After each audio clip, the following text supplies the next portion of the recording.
San Pablo, 15 de abril de 1971. El danés Henning Albert Boilesen sale de su casa como todos los días.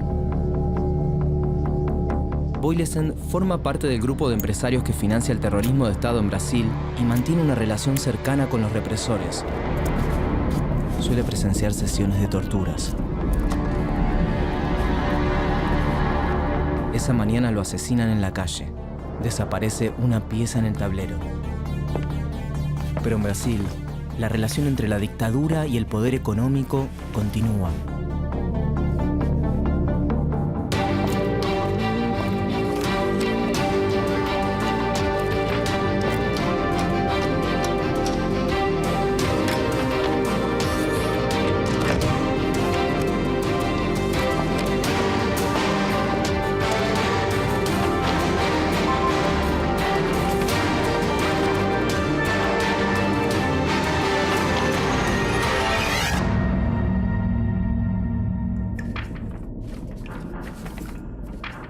En septiembre de 1961, asumió la presidencia de Brasil João Goulart, alias Jango. Gobernó Brasil entre 1961 y 1964. El presidente mantenía una buena relación con los pequeños y medianos empresarios, los sectores obreros y campesinos y los grupos más desprotegidos de la sociedad. Durante su gobierno propuso una reforma agraria, se acercó a la Unión Soviética en plena Guerra Fría y se negó a participar de una invasión impulsada por Estados Unidos a la Cuba de Fidel Castro. El 13 de marzo de 1964, Goulart firmó por decreto la nacionalización de las refinerías de petróleo privado y la expropiación de las tierras ubicadas a lo largo de las carreteras y de los ferrocarriles. Brasil parecía encaminarse hacia el socialismo.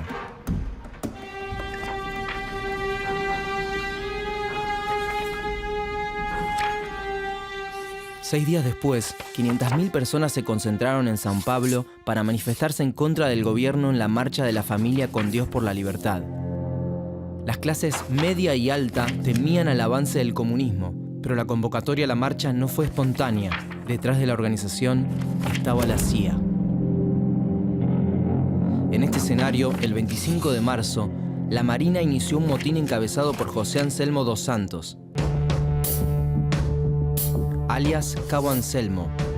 Nació en Itaporanga de Ayuda el 13 de febrero de 1942. Años más tarde, durante la dictadura, se infiltró en la guerrilla y entregó a decenas de militantes populares, incluso a su propia esposa. El Cabo Anselmo lideró el reclamo de 2.000 marinos de Guanabara que exigían un aumento salarial. El levantamiento llevó a los altos mandos a cuestionar cada vez más al presidente. El golpe de Estado estaba cerca.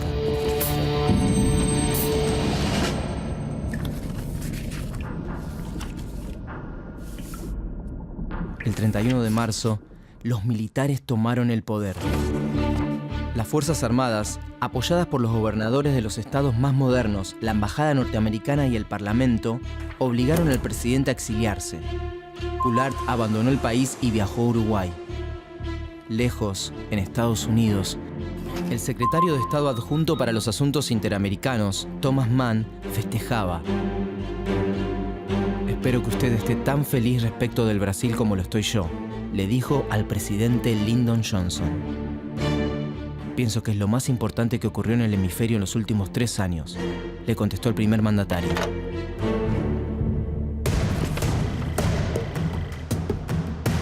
Dos semanas después, asumió la presidencia de Brasil el primero de los 5 generales que ocuparon el poder durante 21 años, Humberto Castelo Branco. El mariscal nació en Fortaleza el 20 de septiembre de 1897.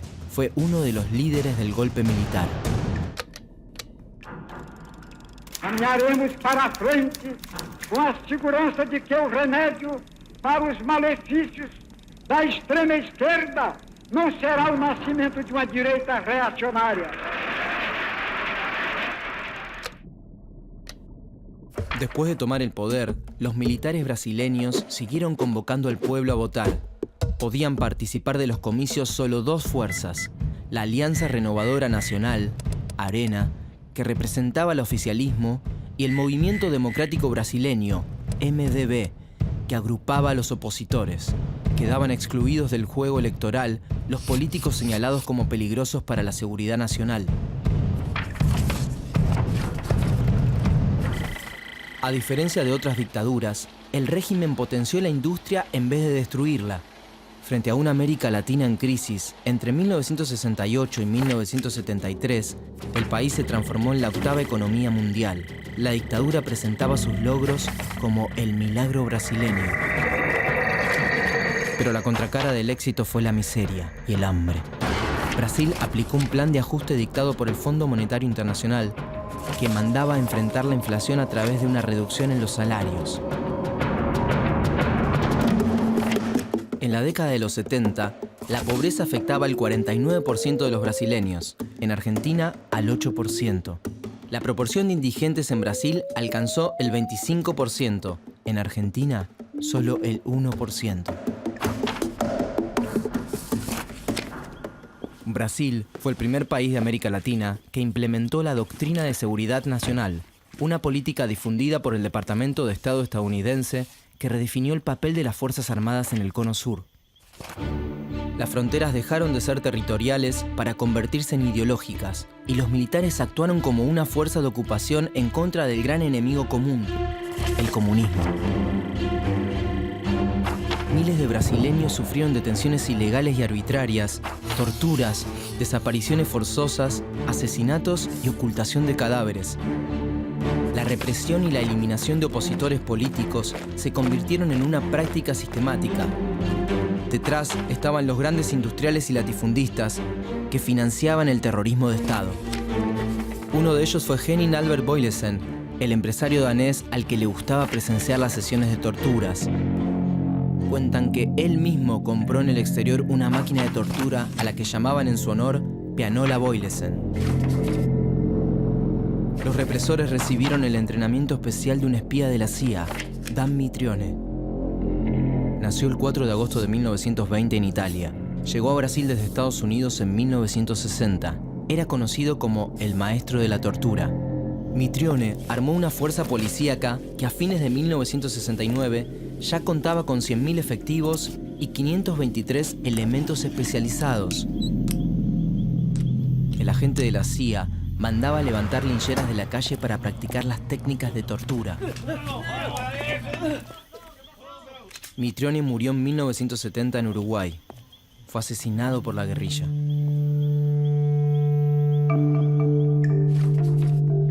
Desde 1973, la crisis internacional del petróleo, la falta de inversiones y el aumento de los precios de los hidrocarburos se hicieron sentir sobre la economía brasileña.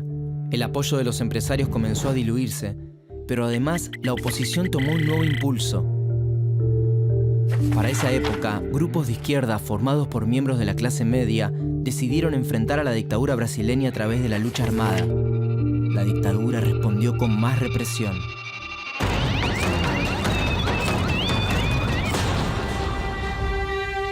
Brasil jugó un papel clave en la organización del Plan Cóndor, la sociedad criminal, digitada por Estados Unidos, que establecieron las dictaduras latinoamericanas. Los militares brasileños, que ansiaban ocupar un lugar dominante en la región, se encargaron de exportar la doctrina de seguridad nacional a los países vecinos. Colaboraron también con los golpes de Estado de Chile y de Uruguay y mantuvieron lazos muy estrechos con la dictadura boliviana. Entre 1978 y 1979, las fuerzas de seguridad de Brasil y de Argentina planificaron el operativo Murciélago. Su objetivo era eliminar a los militantes montoneros que regresaban de manera clandestina a la Argentina.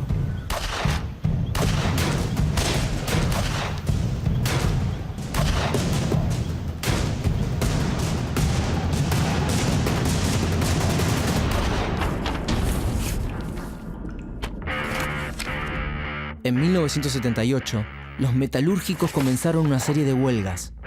Pedían la recomposición de su salario, pero también cuestionaban la alianza entre los empresarios y el Estado Nacional.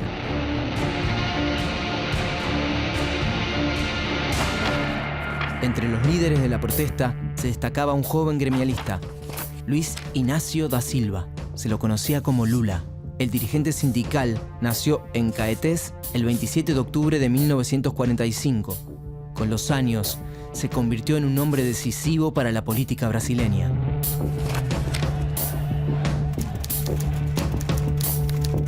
E a serviço das multinacionais foi implantado nessa terra o Fundo de Garantia por Tempo de Serviço para fazer o patrão mandar o trabalhador embora com muito mais facilidade.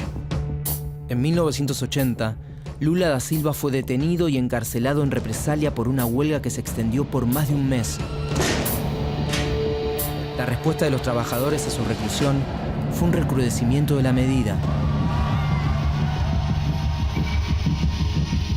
Y mientras el pueblo se rebelaba, Brasil recibía presiones internacionales.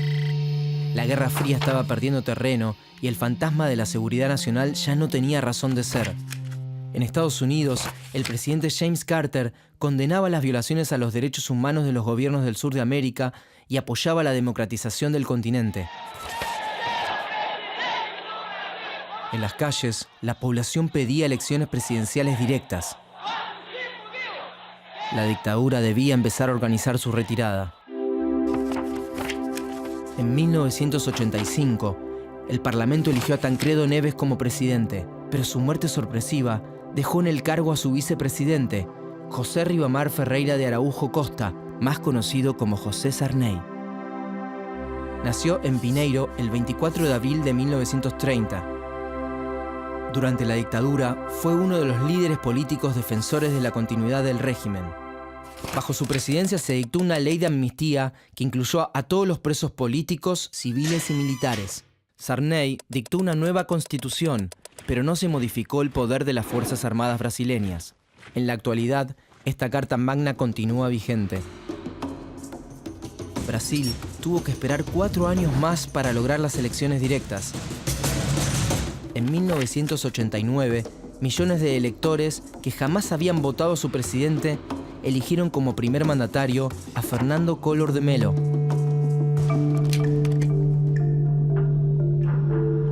La dictadura de Brasil colocó al país entre las potencias mundiales, pero a costa de la pobreza y el hambre de gran parte de la población.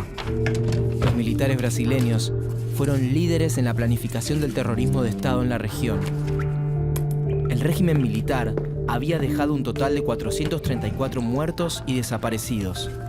Los responsables continúan en libertad.